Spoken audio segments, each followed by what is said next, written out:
Good morning, everyone. It's Sal, Stretford Post. How you all doing? And welcome to another episode of Breaking Dawn. Hope you're doing good. Hope you're doing fine. Thank you so much for joining me this morning, guys, wherever you are in the world. Morning, afternoon, evening, wherever you are, guys. I really appreciate every single one of you. Guys, before I start, please don't forget to subscribe to the channel. Don't forget to smash the like on the video. Don't forget to put your notifications on in case I go live elsewhere as well, guys. Now, let's get into the nitty-gritty, shall we? Let's get into the Manchester United news. Of course, now Manchester United have been all around the world scouting. At least we hope so. Well, you can do things online nowadays. You don't even need to scout. You can actually go online and look. It's a thing called YouTube. But apparently, Man United have been scouting a few more players, guys. And I'm going to bring these players into the fore for you guys. I've also got some news about some players that could potentially be leaving the football club at the end of the season. Let me know. And I'm going to want to know your opinions, of course. So, guys, hang in there. Let's get straight into it, of course, guys. But don't forget to smash a like. Let's get to 50 likes before the end of the show, guys.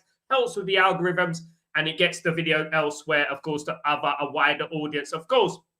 Now, Manchester United are no strangers to the Bundesliga. They've been, very focused on the Bundesliga, quite a lot, actually. And there has been rumours that Man United scouts have been at the Bundesliga, watching games, various games. Of course, like the amount of players that we've spoken about, whether it's Said Armala, whether it's Nathaniel Brown, whoever it is, we've been speaking about a lot of Bundesliga players over the last few months, haven't we? Now, one player that we haven't really mentioned too much is a gentleman named Anton Waldemar. Now, Anton Waldemar is a 29-year-old centre midfielder, defensive midfielder, right back. Now, obviously, this kind of thing I'm looking at and thinking, well, this is a squad signing, isn't it? This is something for the squad. This is not something that, is going to be a first teamer. Now, he is a centre-back, defensive midfielder, right back, valued at around 18 million euros. So he's not going to break the bank. He's not expensive, and he would be an addition to the squad. Now, obviously, when I look at Anton Waldemar, I look at him and I think, yeah, he's a good player, but for the squad, but not for the first team. And I think this is important. But I do think that these kind of signings we need to be looking at after we've got the first team sorted out, unless he's going to be a first team, which I doubt right now. But Man United are looking at shoring up that defence. I think I've said this last couple of days that Man United are looking at shoring up that defence and bringing in maybe one or two defenders in there, maybe a Anton Waldemar.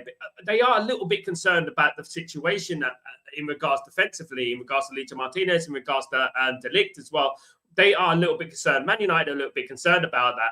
Now, he is showing interest from Aston Villa and Atletico Madrid. So obviously, he's quite respected, And I would say that Manchester United have made an inquiry about Anton Waldemar, Aston Villa, and Atletico Madrid are also said to have shown interest in the 29-year-old Borussia Dortmund defender. The German international is contracted at Dortmund until 2028, and the club is reportedly in talks with him about extension.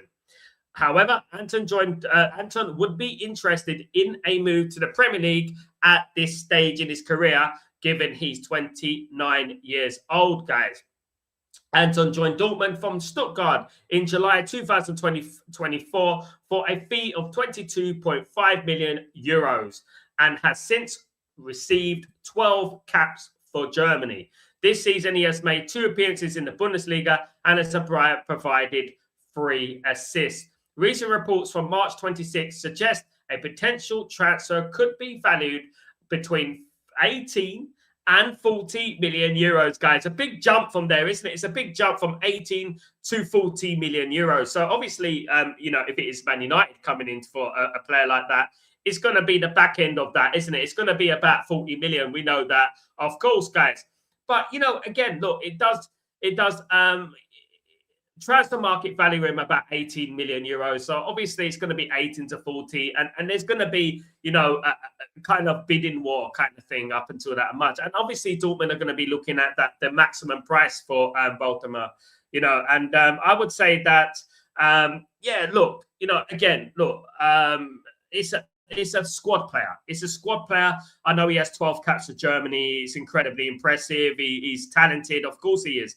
But it would be representative, of course, squad player. I don't disagree with players like this. But again, I did say yesterday, and I won't flip-flop from this, when players reach around 28, 29, and they've only played in like the Bundesliga, for example, it's very difficult for a player at that age, right, to go from the Bundesliga and come into the Premier League. It is, because the Premier League is a different kettle of fish. The Premier League is a different league completely. I know it's a different league, it's the Premier League, but it's a different level, of course. And when you go from the Bundesliga to the Premier League, I do think it's a little bit difficult to adjust to the Premier League. I think it's not easy to adjust to the Premier League. And I do believe that when you're 28, 29, you need to have a little bit more experience in regards to leagues, different leagues you played in. If Waldemir played in the Serie A, he's played in La Liga, and etc., it would be different. But he hasn't really played outside of Germany. So I would say, look, I mean, obviously we're scouting the player, so we obviously admire him. We think he's a very good player, and it might be a good addition in regards to experience. But what I would say is that Man United should be spending, if they're going to bring in a player like this, of this ilk, to the club, we shouldn't be spending more than probably, I say, 20 million, 25 million on him. That's it. 29-year-old German player. That's what I think. I think Man United shouldn't be spending more than 20 million on the player, in my humblest of opinions. Well, let me know what you think about that. Look, guys, at the end of the day, being linked to these players is a good thing. And, at least it shows us that we are looking at bolstering the squad, which needs to be bolstered, of course, during next season, especially given the Champions League, of course, guys. Absolutely. Now, another player, of course, I want to talk about is a player you may not have heard of. This player is fresh off the cuff, Stretford Post exclusive, guys. Anis Haj Musa. Now, Anis Haj Musa is a 24-year-old Feyenoord player, 13 caps for Algeria. He is a right winger and a left winger. He signed from Vitesse Arnhem in 2024 for 12 million euros. Benfica and Chelsea are also interested in this player, Anis Haj Musa. Manchester United is one of several clubs interested, including Liverpool FC and Chelsea, and they are both monitoring Anis's time at Feyenoord at the moment. Now, what do we make of this? What I would say is that when you have teams who are scouting this player, teams of the ilk of Liverpool, Chelsea, of course, and Benfica, when you have these kind of teams scouting this player, obviously it means this player has talent. And it obviously means that there is something there. And I would say, great. I would say that's absolutely brilliant. Now, he's valued around 20 million at the moment, 20 million euros. So it's not going to break the bank, to be honest, guys. Following his performances from Feyenoord, by the way, because he has performed very well for Feyenoord this season, other English teams such as Sunderland, Leeds are also interested in the player alongside Liverpool, Man United, Chelsea, Benfica. So there is an array of football clubs around Europe in general about it. But he was linked to a move to Saudi Arabia last year. Al Qadsiya, in particular, he was linked to a move to Saudi Arabia. But he has been linked now to a move to Manchester United. Now, look, guys, he's 24 years old. He is at that right age. He's at that right age where, you know what, is that he's got the experience and he's got the youthfulness as well. And I think 24, 25, 26 is the age we should be looking at. The 28, 29-year-old is when you get into the realms of, you could be injury prone, you could pick up an injury, and et cetera, et cetera. And I think Man United need to sway away from the 28, 29-year-olds. I think we need to stick to, 26 and below. That's what I think, unless the player is absolutely exceptional. Anis Haj Musa, signed from Vitesse Arnhem in 2024, guys, for 12 million euros. Well scouted from Feyenoord, he's jumped leaps and bounds the last couple of years, which is why the likes of Liverpool, Benfica, Man United, Chelsea are interested in him alongside other football clubs around the world and in the Premier League, of course, guys. Absolutely. So that just adds weight to his valuation and his legitimacy as a very good player. Now, look, guys, I'm not going to put my nose up at players like this, because obviously when you have players like this, people are going to go, who? And because, people make the mistake when they do this, because at the end of the day, I spoke about many players over the years on Stretford Post, And one of them was Patrick Dorgu. And I remember I mentioned Patrick Dorgu, and I remember everyone was turning their nose up at Patrick Dorgu. I remember the first time I mentioned Selin Amans, and people were sticking their nose up at Selin Amans. I think sometimes these signings are better. So they represent something like the unexpected, at the end of the day. Szoboszlai for Liverpool, for example. No one, guys, if you're being honest with yourself, no one knew who Szoboszlai was when he signed for Liverpool, isn't it? But, like players like this excite me because it's the sort of players that Man United would have signed under Alex Ferguson. It's the sort of players that we would have found and we would have brought into the team and we would have nurtured and it would have become better players, of course. And when you look at Anis Hadj Musa and you look at players like this and you think when they come into the team, the pressure's not there. It's not like when you sign a massive player, a big player, the pressure is heaped on their shoulders. With him, it's not going to be there. He's not going to cost the world. And he's not, no one's expecting anything from him. So this is obviously important when you're signing players like this, and I think it's not necessarily a bad thing when you go after players that nobody has heard of. But the key is that when the likes of Liverpool and Benfica and other teams around Europe, Sunderland and Leeds as well, and other teams around Europe are interested in the player, it does double down that the player's talented, and it does double down that Man United should be looking at him. Why not? And Man United should be trying to persuade him to come to the football club because he's not going to cost a lot. And again, I'm talking about squad players. And another thing, very versatile, 13 caps for Algeria, a little bit of experience there as well at his age of 24. So, Stretford Post exclusive, Anis Hadj Musa to Manchester United. What do you guys think about that? Let me know in the comments, guys. Let me know what you think about Anis Hadj Musa coming to Manchester United alongside Anton Waldemeyer of Borussia Dortmund as well, guys. Very, very interesting developments here. It does look like Man United are looking at avenues in which they can improve the squad, which is a good thing. We're not just looking at the Andersons, the Whartons, the Stillers. We're looking at the Waldemeyers and then the Anis, of course, Hadj, of course, as well, guys. So very, very interesting developments here. Let me know what you think, guys. Hope you're all doing well. Welcome to the stream. Hope everyone is blessed, of course, guys. Don't forget to smash a like on the video as well. Good morning, Paul. How you doing, my friend? Hope you're doing well. Good to see you. Good morning, Ephraim. Good morning, Sanjay. Good to see you all in the stream, of course. And good morning, Howard. How you doing, my friend? Hope you're doing well, mate. Good to see you again. And Ephraim, I agree, Sal. We need to scout better. We do not always need to go for the obvious option. It's true. And obviously being raised watching Alex Ferguson and watching Alex Ferguson's whole career, and I remember Ronnie Johnson and Ole Gunnar Solskjaer, Peter Schmeichel to an extent, and players like that. And when Dennis Irwin came to the football club, and these ilk of players, Tenenberg, David May, we signed players that weren't necessarily household names, but they had a little bit of experience and they could improve the squad. And I think this is very important. It's so important, just as important as bringing in the Andersons and the Whartons, etc., that you improve the squad, that Man United improve the squad. So when adversity strikes, when there's a red card, when there's an injury, whatever it is, we can replace them with ready-made, experienced, talented players, rather than on a hunch, we can bring him on. He might be good, he might not. Absolutely not. Now, it's not just about players that are coming into Manchester United. There will be a few players that will be leaving Manchester United at the end of the season. Now, one of those players is Manuel Ugarte. Now, Juventus have emerged as contenders for the 24-year-old's signature. Now, he's only 24, guys. Look, and I'm sad in a way because, you know what, guys? He's 24 years old, Manuel Ugarte, incredibly talented at PSG, one of the best ball recovery records in the league and stuff, and in Europe to an extent, guys.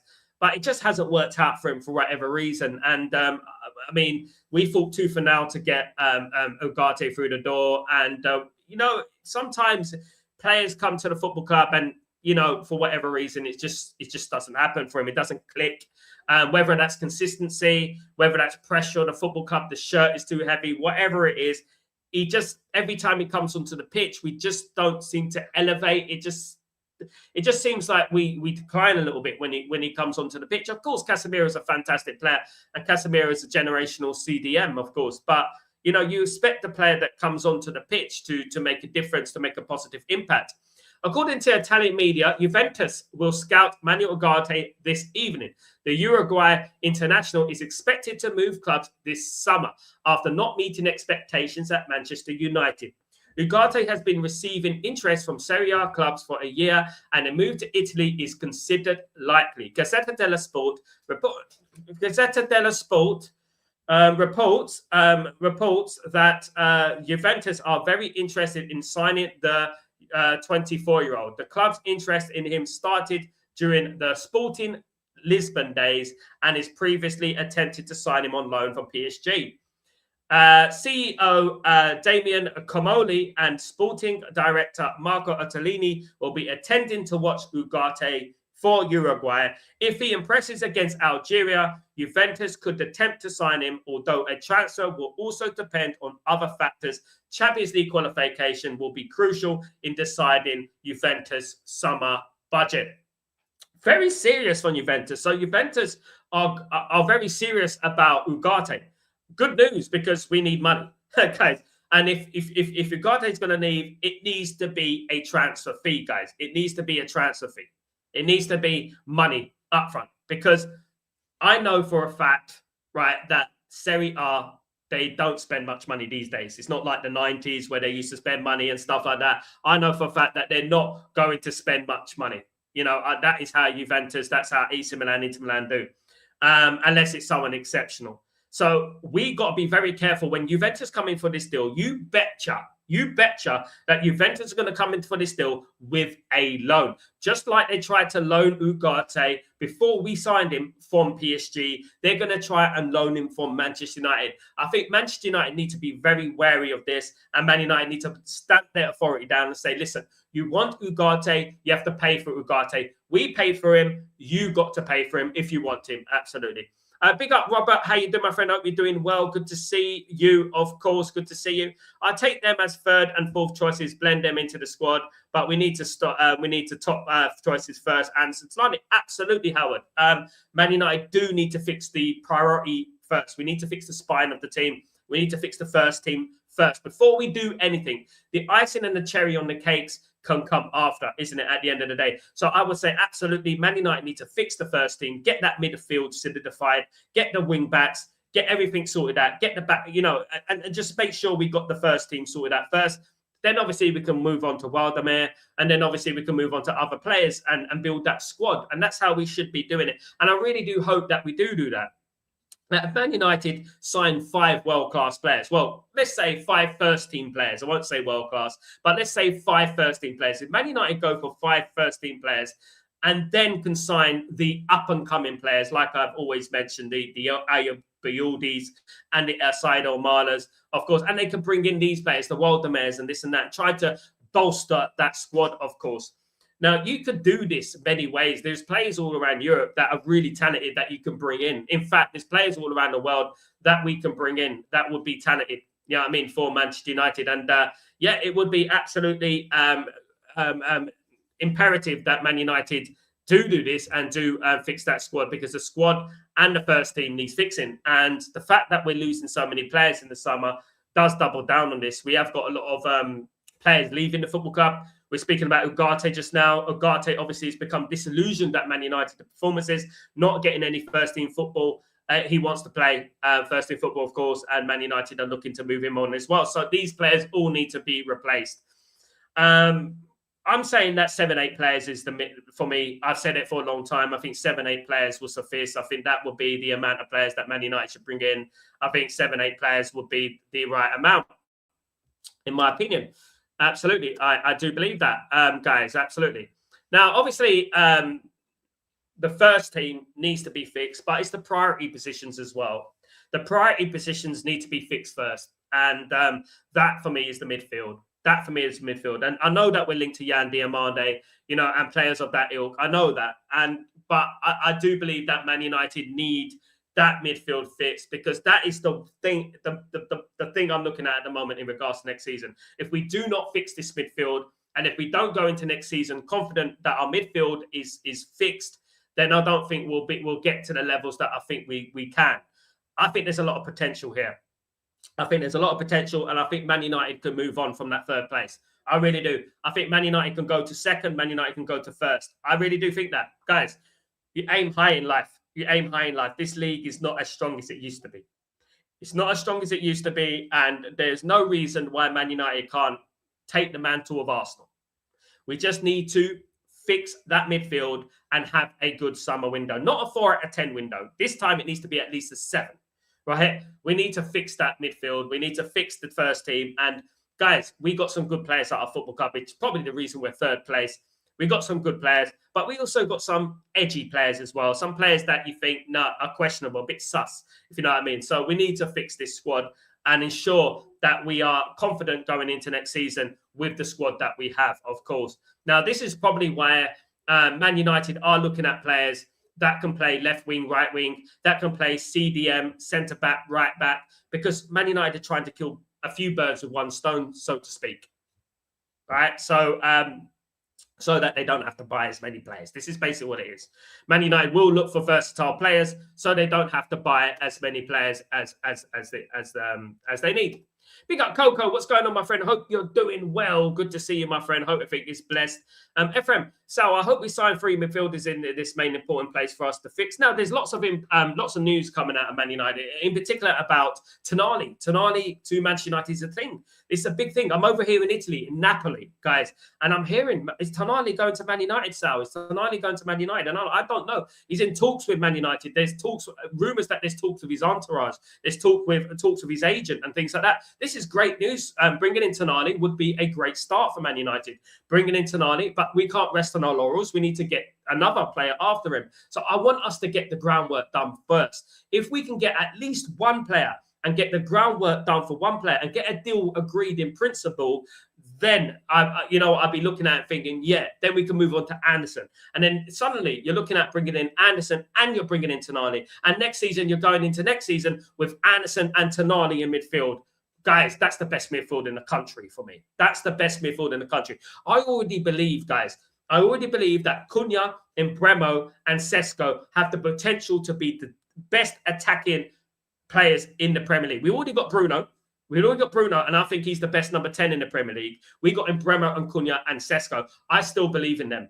And I believe that they're going to be fantastic players next season for Manchester United. I don't think we're as far away as people think. Fix those fullback positions. Fix that midfield. If we can get a midfield of Anderson and Tonali, right? I mean, the world is our oyster. We can go as far as we want to go at the end of the day. Because right now, when you're third place, right, in apparently a disastrous season for Manchester United, imagine we had a good season. Guys, we were a referee away last Friday from being 4 points away from Manchester City, right? 4 points. Only 4 points, guys. Teams have lost 8-point leads with a month to go in the league, guys. So 4 points away from Man City if it wasn't for the referee. As it stands, we are 6 points away from Manchester City, guys. It's not in the realms of impossibility that we could still come second place, guys. But remember this, I've said from the beginning that Manchester United can get into that second, third place, right? And I said that when we were 11 points behind Aston Villa. It's about the belief, guys. And I want the board to believe the same as we believe. We believe, so they should believe, right? If they believe, then, the positivity and the belief surrounding the football club will increase, wouldn't it? But they have to prove to us that they believe. And what happens on the pitch is the most important. LT, big up. We've always had a problem where the first 11 isn't bad, but when subs have been made, it drops in quality in huge, and lack of players and the bench is always apparent, especially during injuries. Yes, we have had a problem. And this is why Man United, now you're looking at players, you're seeing players linked to Man United who are like, why are we going after him? You're thinking like, why are we going after him? Like Anton Waldemar, why are we going after Anton Waldemar? Who is this player? 29-year-old, Borussia Dortmund player. Anis Haj Musa, who's this player? Do you know what I mean? And we're looking at these players because Man United are looking to build the squad. This is what we're doing. Now, Man United are being linked to a number of players around Europe, guys. And one player I haven't mentioned too much about, but he's on Man United's radar, is a player that is related to Thuram. You remember Thuram, who used to play for France? You remember he used to play as a right back, I think it was, or left back for France. Brilliant player. One of the best fullbacks of all time. Now, his son, Kefrem Thuram, guys, is a centre midfielder valued at around 60 million euros, guys. He's got the interest of Man United as well. He's another one who Manchester United are interested in. I just wanted to bring him into the show because Kefrem Thuram is an interesting one because Manchester United and Juventus are looking at a possible swap deal here, right? Now, hear me out. Ugarte and Kefrem Thuram. Now, Kefrem Thuram, of course, Juventus would be reluctant to let him go, but Manchester United are looking at the prospect of doing a swap deal with Ugarte. Right. Juventus midfielder Kefrem Thuram has been linked with the departure from the Italian club at the end of the season. Juventus are apparently willing to do a swap deal plus cash for Kefrem Thuram. Now, what do I make of this? Now, if Man United done a swap deal for Kefrem Thuram with Ugarte, right? Who gets the cash? Because who's valued more? You know, like you look at Kefrem Thuram, he's valued at 60 million. Hasn't quite worked out. It's a good player.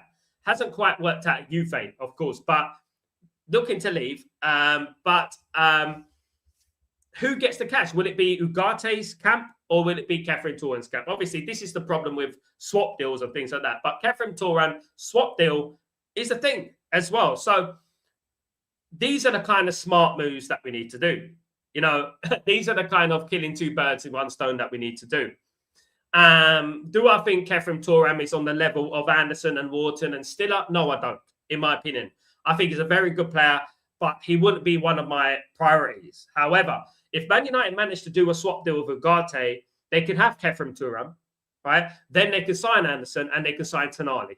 And then all of a sudden, you've got Thuram, Tonali, Anderson, and Mainu in that midfield. Then all of a sudden, things are looking pretty rosy in the garden, isn't it? You know, so just brought that in, which could be becoming more rife in the next few weeks, of course, in regards to swap deals and things like that. Man United will be looking at. Lilian Thuram was a brilliant fullback. Lilian Thuram was a fantastic fullback, one of the best fullbacks, if not the best fullback in my lifetime. Obviously, I look at the players that used to play, like Carfu, of course, who I think was an amazing fullback, right winger, right fullback, of course, brilliant. Lilian Thuram was one of the best, if not the best. And he really came to the fore during the 1998 World Cup when he helped win France the World Cup. He was absolutely phenomenal during that. Now, he's got two sons, guys, and his two sons have become respected footballers. The striker, Thuram, and obviously the midfielder, Kefrem Thuram. So he's doing something right, isn't he? He's doing something right. Obviously, my biggest concern about when sons play for their clubs, I get the feeling that, you know, it is like a bit of favoritism, and I do believe that it does take the edge away from the player a little bit when their fathers used to play for the club and they get that preferable treatment. Do you know what I mean? So I'm a little bit concerned about that. I do look at that because, for example, Wayne Rooney, Kai Rooney is his son. Kai Rooney, of course, many people are raving about Kai Rooney, but he's not going to be like his dad. And let me tell you why he's not going to be like his dad. Because his dad came from the street, right? His dad came from the street, and his dad had that edge about him, that will to succeed. When sons of footballers, famous footballers, become footballers, it always takes away that little bit of edge about them because, you know, you get that preferable treatment. You get a bypass. You get a VIP pass into the squad, you know? And that's what happens. I mean, at the end of the day, that is life in football. You know, if you're related to someone, you become a footballer, right? This is, again, like Frank Lampard Jr. and Frank Lampard Sr. Frank Lampard Sr., of course, was a footballer, and Frank Lampard Jr. became a very good footballer for Chelsea and West Ham, of course, and England. But I always felt that Lampard Jr.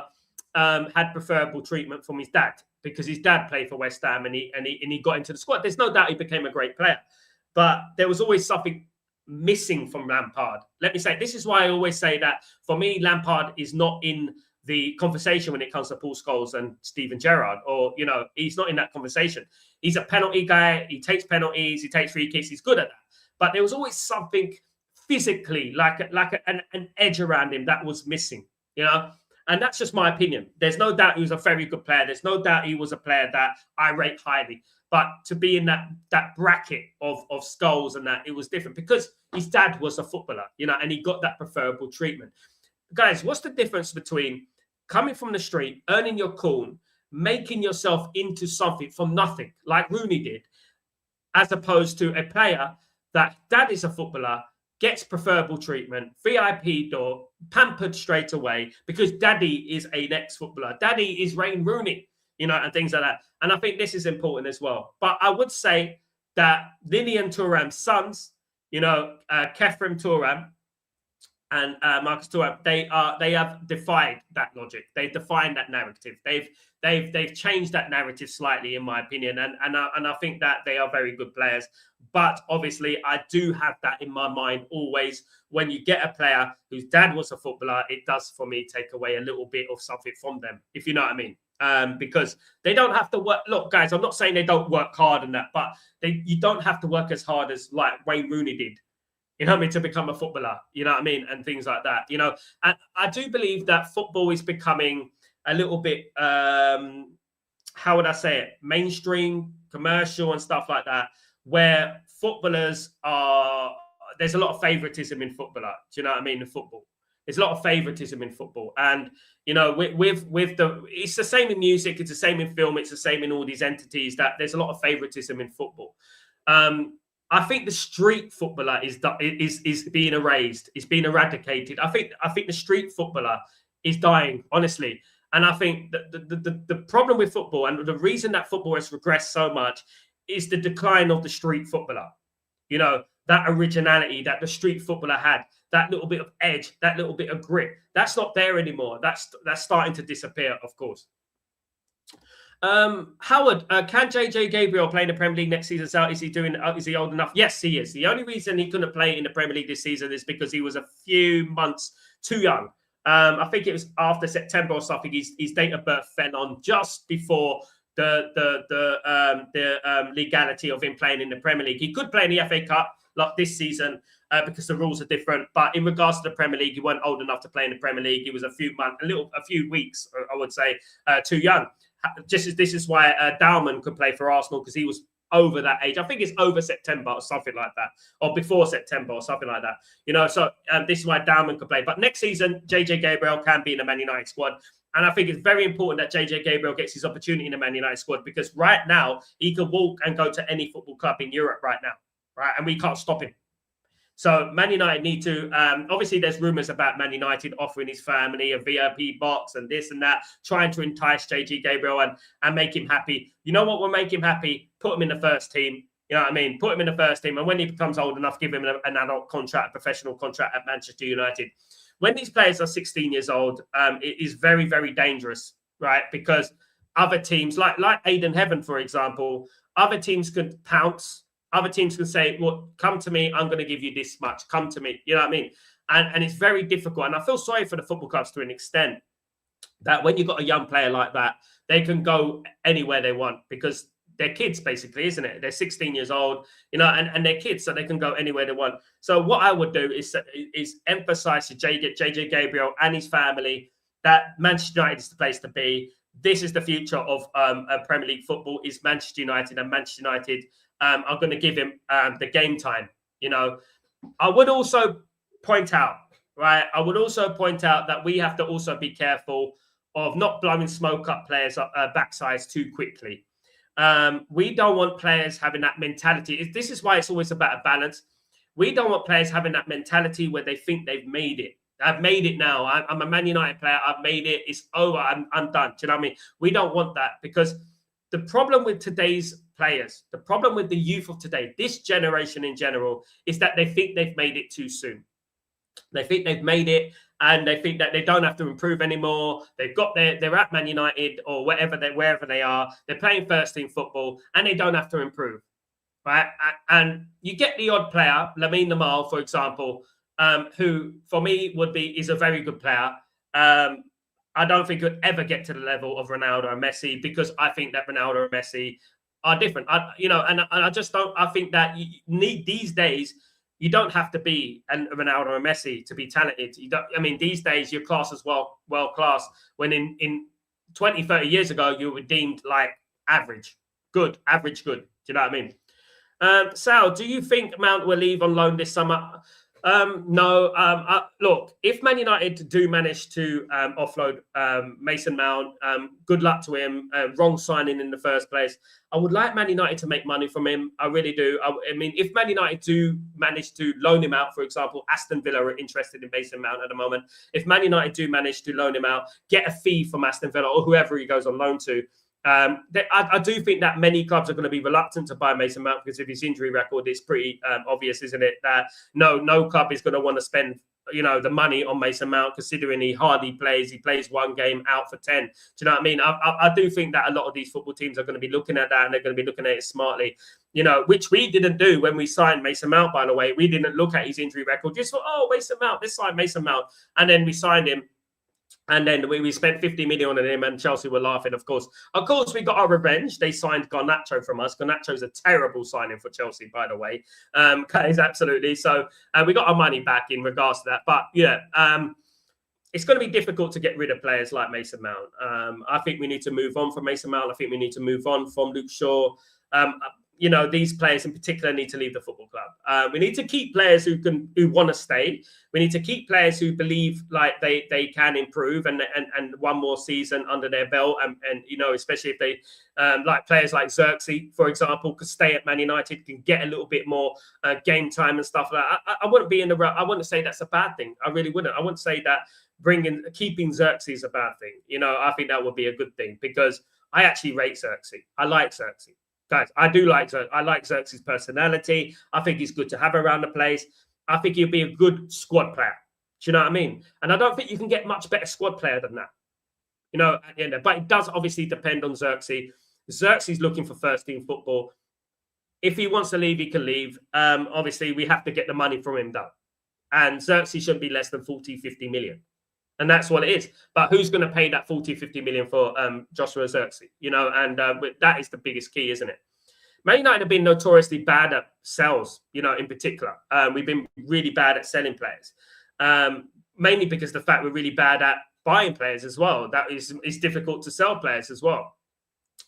Now, obviously, my biggest thing at Man United right now, what Man United need to do, they need to look at this squad, right, and think, right, who plays, who can play, and who can't play, right? So we already know we're losing Rashford, Rasmus, Sancho's leaving on a free, right, and Anthony's gone. We already know that, right? So Rasmus, Rashford, and Sancho are out the door, right? So they're gone. I would sell Rashford, absolutely sell Rashford. Rashford is finished at Man United. And it's not just about Rashford. The ability is Rashford, the personality as well. Do we really want Rashford back at the football club, considering that we're in a good way in regards to vibes and morale at the moment? So I would say, we sell Rashford, you get fee for him. Then we say who we going to sell at this football club, other than Rashford, Sancho, and Rasmus, who are already out the door, and Casemiro, who's already out the door. Who else do you think, that we should sell? Then you say Mason Mount, because he don't play. Right? We can't keep Mason Mount. He's always injured. And then we have to get into the difficult conversation, guys. We have to delve into a difficult conversation here. Do we sell Licha Martinez? Do we sell these players? Do we sell it? Do we sell Luke Shaw? Because at the end of the day, I love Licha Martinez, and I think Licha Martinez is top 2 best signings post Alex Ferguson. Even if he doesn't play every single game, he's still the top 2 alongside Bruno signings since Alex Ferguson. So do we sell Licha Martinez? Do we have to look at that critically and think, you know what, he doesn't play enough football? And do we put him in the same energy as the Mason Mount camp? Do we put him in that Mason Mount bracket? Because I think we do have to. We have to start looking at that. Mason Mount and Licha Martinez don't play enough football. I would love to keep Licha Martinez, but how much football can Licha Martinez play? As Licha Martinez gets older, as Licha Martinez, season after season gets injured, his recovery is going to be slower and slower and slower because of his age. So I think this is a very, very important conversation that we have to have. It's a difficult conversation that we have to have. But should Licha Martinez stay at Manchester United, or should we look at cashing in on him? Now, there was rumours a few weeks ago that Licha Martinez has been linked to Barcelona. Now, obviously, teams are going to look at his injury record, and this is going to move teams away from signing him, you know. But every team in Europe know that Licha Martinez is in the top 3 defenders in the Premier League, in my opinion. I don't want to be hearing it, guys. There's a lot of people underrate Licha Martinez, but for me, he's in the top 3 defenders in the Premier League. But we can't keep holding on to players that are injured.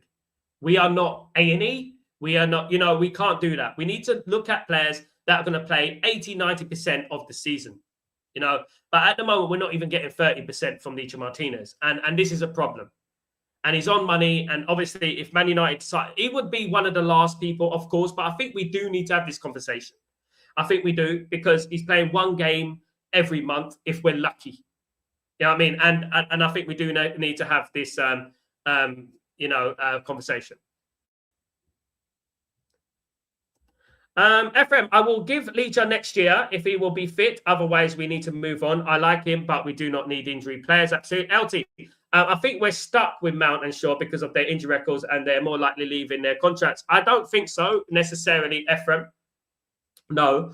I think Mason Mount is a possibility. Aston Villa have been earmarked as a possible destination for Mason Mount. But again, it will be a loan. It won't be a permanent deal. It will be a loan. So they will be loaned out. But if Man United manage to loan out Mason Mount, we can make money from Mason Mount. We can get a 10 million loan fee, which will help us. It's better than nothing, isn't it, at the end of the day? But you're absolutely right in regards to running down their contract. I can't see them leaving until the end of their contract. But I do believe that they can go on loan. Well, Mason Mount could. I think Luke Shaw's not going anywhere. I've said it a long time. I don't think Luke Shaw's going to leave Manchester United unless we tell him to leave, unless we tell him that he's surplus to requirements and he's not going to play. He's got another 1.5 years on his contract, I believe.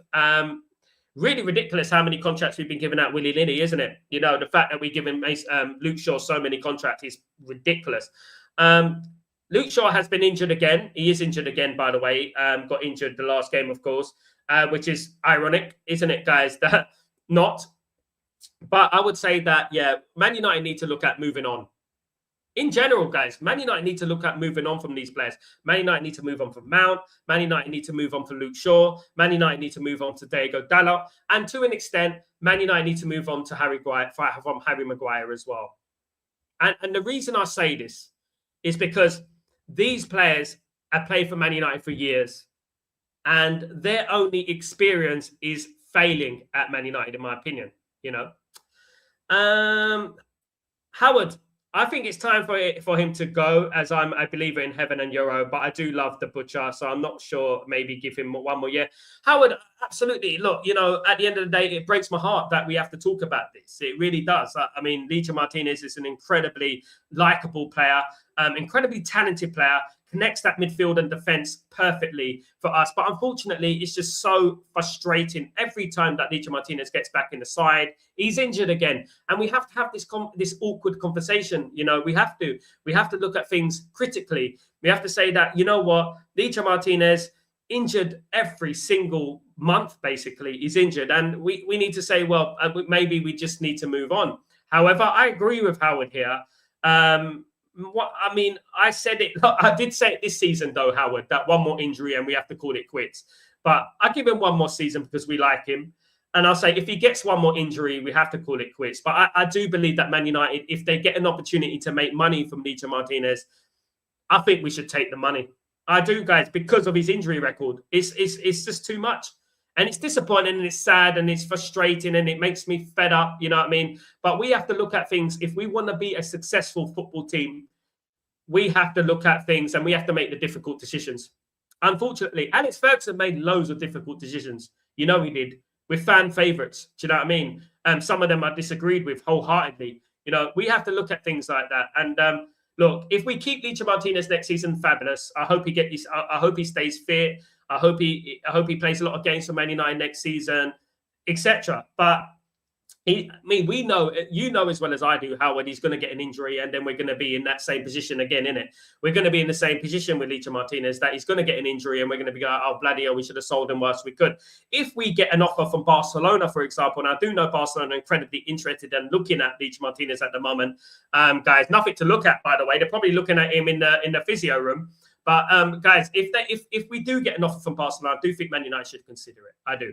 However, what I would say in regards to all this, having said all this, Luke Shaw, Mason Mount, Diego Dalot, I would sell before Licha Martinez. I know Dalot, he's fit and ready all the time. I know best form of ability is availability. Rah, rah, rah. All those cliches and stuff like that. I know. I just don't think Dalot's talented enough to play for Manchester United. I don't. And I like his attitude. I think he's got a great personality. I just don't think he's got, I don't think he's talented enough. He don't go forward enough. He doesn't create enough. He doesn't overlap on the fullback positions. I think we need to move on from him as well. Problem is with Man United at the moment is that we've got so much work to do. This is the problem, that, Man United are not going to do everything in one window. It's going to take a few windows, not even two. It's going to take a few windows for Man United to get things right. I do think the right back position is incredibly important. And this is why I was talking about Coyote and I talk about these players, because I do think these positions are very important. I do think they need to be improved. Do you know what I mean? Absolutely. Ephraim, Sal, do you think we need to change our medical staff? Yes, Ephraim. There's obviously no smoke without fire when there's injuries, consistent injuries within the squad that there has been for years. We all remember Martial, don't we? How many injuries did Martial have? It was like ridiculous, wasn't it? It was made of glass, But obviously, you're going to look at the medical team. You're going to look at, they're a big reason why they have to be. You know what I mean? At the end of the day, because there have been times when we rush players back, when that is the medical team's decision to when a player should come back. And I do think we have a problem with our medical team, and I do think it's underestimated how big a problem it is because we keep getting injuries, but. The Premier League is difficult, guys. And I do believe that these players need less football. I do believe the international football is too much. I think that the Nations League and things like that should be scrapped. I don't think there's any point of the Nations League. There's none. Yes, World Cup qualifiers. Yes, European Championship qualifiers. And yes, warm-up games for the World Cup and things like that. They're important. But why do we have the Nations League? I don't understand it. I really don't. I don't think it's important. I really don't. And this is just obviously a money-making scheme, but we are running some of these players into the ground and the injuries are getting worse, of course. Sal, big up Fee. What's going on? Sal, you remember how Giggsy managed his body through yoga? Yep. And specific activities to extend his longevity in the game and reduce his injuries. Why can't the club introduce the same with Licha? Because Licha's got an injury. Ryan Giggs had a hamstring problem. And Ryan Giggs' injury was actually maintained with yoga. It was maintained. He had a muscle injury in his hamstring. The thing with Licha Martinez, he has injuries on all parts of his body. He has his ankle. He has his foot. He has his knee. He has a lot of injuries. Guys, just look at the injury record of Licha Martinez over the years. And I think it's difficult just to get rid of that with yoga. Guys, it really is. But you make a point, V. I mean, at the end of the day, I do believe that these players do things like that. I do believe that. Obviously, Ryan Giggs did go into his 40s. So that was the big difference between Licha Martinez, because Ryan Giggs was in his 40s, and late 30s, 40s. And he moved into central midfield as well. He changed the style of his play. The thing with Licha Martinez, he doesn't play in midfield. He plays in defense as well. And Ryan Giggs was more athletic. Ryan Giggs run more in his career. He ran up and down that pitch. I think he's highly underrated. I think Ryan Giggs is probably, for me, guys, he's better than any winger the Premier League's ever seen, in my opinion. Absolutely, 100%. People want to underrate him, but he looked after himself. He looked after his body. But that comes from a very young age as well. People don't know this about Ryan Giggs. But Ryan Giggs used to do these kind of things at 26, 27, 28 years old. And he used to do that. And I'm not saying that, Licha Martinez doesn't do that, because he might do that right now. But we have to look at it in regards to, there's some things that can't be fixed, and some things that yoga can't fix. And i.e., if you have a knee ligament damage, if you have an ankle ligament damage, if you have things like that, And also the difference between the biggest difference that I would say to you that I'm going to bring in right now between Ryan Giggs and Licha Martinez. Licha Martinez goes in for very, very hard tackles. He goes in where it hurts. It's his mentality. It's the way he is. He goes in with those really crunching tackles, and that's what gives him the injuries. And that's why he has a problem, because he always gets injured. Sometimes it's a knock. Sometimes it's not muscle. It's actually a broken foot or a metatarsal or an ankle knock and things like that. Sometimes it's not even a muscle strain or something or a hamstring injury. It is actually a physical injury, because he goes in where it hurts. Ryan Giggs was a flair player, right, and was a midfielder. So that's the biggest difference for me. LT, we also have a sentimentality problem with players where we know we need to move on from them, but we actually improve the squad. But this is the thing with Man United. Man United have been like this for years, LT. Man United have been like this for years. We have a sentimentality, and we've been, a problem with at the football club. And we're like this, even like when we talk about James Garner coming back at the football club. We want James Garner because we have a sentimentality thing going on. We should have never sold James Garner in the first place. When we talk about Danny Welbeck, let's bring back Danny Welbeck. We do that because we got a sentimentality problem. We've always had that. That's the way we are. We, at the end of the day, we love our ex-players. But we do need to move on from certain players. We do need to move on. As a football club, as a fan base, we need to be more ruthless and we need to be less sentimentality in regards to the way we feel about players. Because, even the guys, look, let me give you an example, right? Let me give Real Madrid an example. Real Madrid, an incredibly successful football club. There are players that have left the football club of Real Madrid that are loved.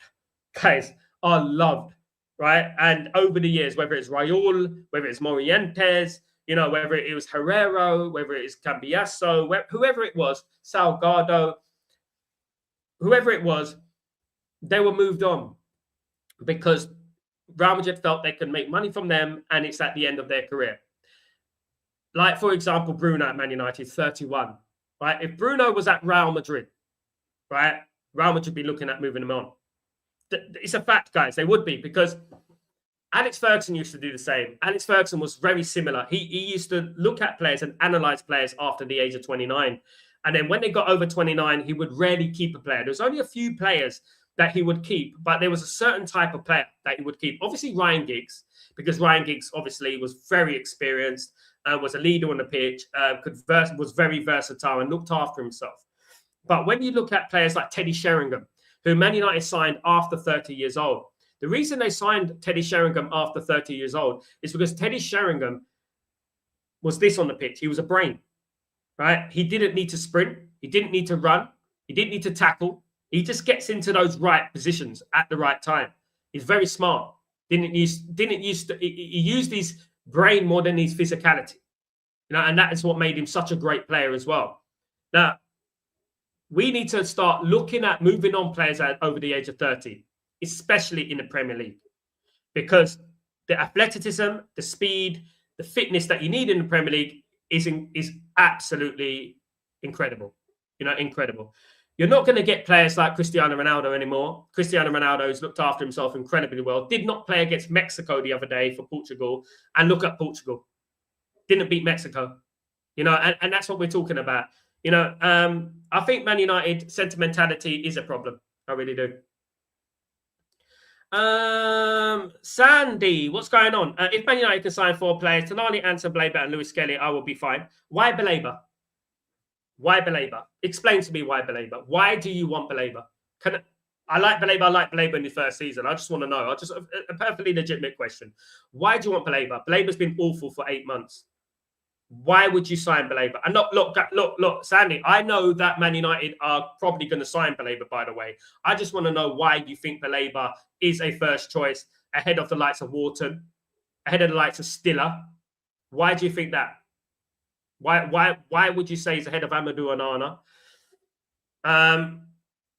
I think Blaber's been exposed for weak mentality. And I think Man United need better. I think there's players around the world. There's even players who play for Cameroon who are better. And I think Man United need to look at better. Tonali, Anderson, all day long. All day long, Tonali and Anderson. Tonali, Anderson, Mainu, great trio right there. Baleba would be a hunch. Baleba would be a hunch, right? We cannot sign players based on a hunch. And that's what I'm saying. Now, you talk about Lewis Skelly. I love Lewis Skelly. But the problem with Lewis Skelly, right, he plays for Arsenal. Arsenal not playing him in the first team. If we sign Lewis Skelly, we're going to give money to Arsenal. That gives Arsenal ammunition to buy more players in their first team. I would much rather Man United went out there and signed another left back from elsewhere than buy Lewis Skelly. There's many better players. And, I would look at, DiMarco, for example. There's players like that. But also, we need to understand this. We cannot sleep on Dorgu. We cannot sleep on Patrick Dorgu here. Patrick Dorgu, for me, is going to be the best left back in the country, the best left winger in the country, for me. I think we cannot sleep on him. Now, we have to ask ourselves these questions, and we have to ask ourselves these critical questions. We have to be honest with ourselves. Even if we favourite a player, even if we have our favourites, we have to be honest with ourselves and ask ourselves the question. And we have to look at every single deal critically. We can't be signing players for Arsenal to improve Arsenal. Man United never used to do that. We signed players from Arsenal to improve Man United. You know what I mean? And that's what we used to do, like Van Persie. Lewis Skelly don't play in the first team at Arsenal. So if we give Arsenal what? How much are we going to give him? 50 million? 60 million for Lewis Skelly? That's going straight in their squad. And I want Man United to challenge for the league.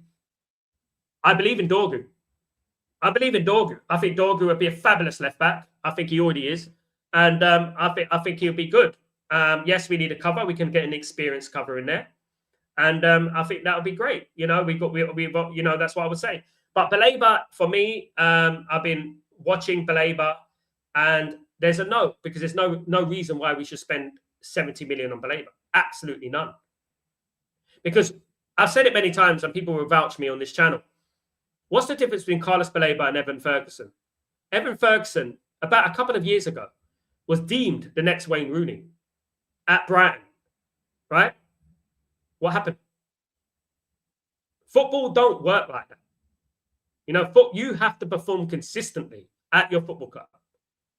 You can't just base things off a hunch that he's going to come good. Or I like him because he's my favorite player, sort of thing. Do you know what I mean? You got to look at things critically, and we got to look at things maturely as well, guys. It's about being mature, because we're all adults here. At least I think we are. And we need to look at players that are going to come in, that are going to perform, go straight into that team and improve Manchester United. Is Baleba better than Mainu? Is he? Hell no. He's not better than Mainu. Baleba is not better than Mainu. I don't think Baleba is better than Ugarte. Mainu plays for England. And I don't think Baleba will get in the England squad. Not even close. Jay, good morning. Big up yourself. Hope you're doing well. Good to see you. Hope you're well. Good to see you again, my friend. Hope everything is blessed with you. Good to see you. Long time. I think if you haven't been in a while, it's good to see you, man. It's good to see the old schools coming back, guys. Really good to see you. Stretford Post, guys. Don't forget to smash a like on the video, and don't forget to subscribe if you're new as well, guys. Really appreciate the support and stuff like that, of course, and support all the channels that I'm on as well, guys. Of course, I am on other channels as well. So you guys, if you can support everyone, of course, guys. That's what it's all about, of course. So what I would say is this, right? In general, this window for me is probably one of the most important windows in Man United's history. Yeah, and we can't waste money here, and there are players out there: Tonali, Anderson, Stiller, Wharton, Amadou Onana. These players, Ayobiodi, are out there and they're performing for their football clubs. Consistently. Man United need to perform for their football club. And what I would say, we can't base our signings on, we hope that there'll be a good player. We hope. We can't do that, unfortunately. As much as we like a player, we can't think to sentimentality. Sentimentality is a Man United thing, isn't it? It's one of the it's one of the big things in regards to Manchester United is sentimentality, isn't it? Do you know what I mean? And I would say that, you know, we need to eradicate that from us, from what we are. We are too sentimental as fans, of course. Nothing wrong in sometimes doing that, of course. Nothing wrong in doing that. Let me just do this, guys.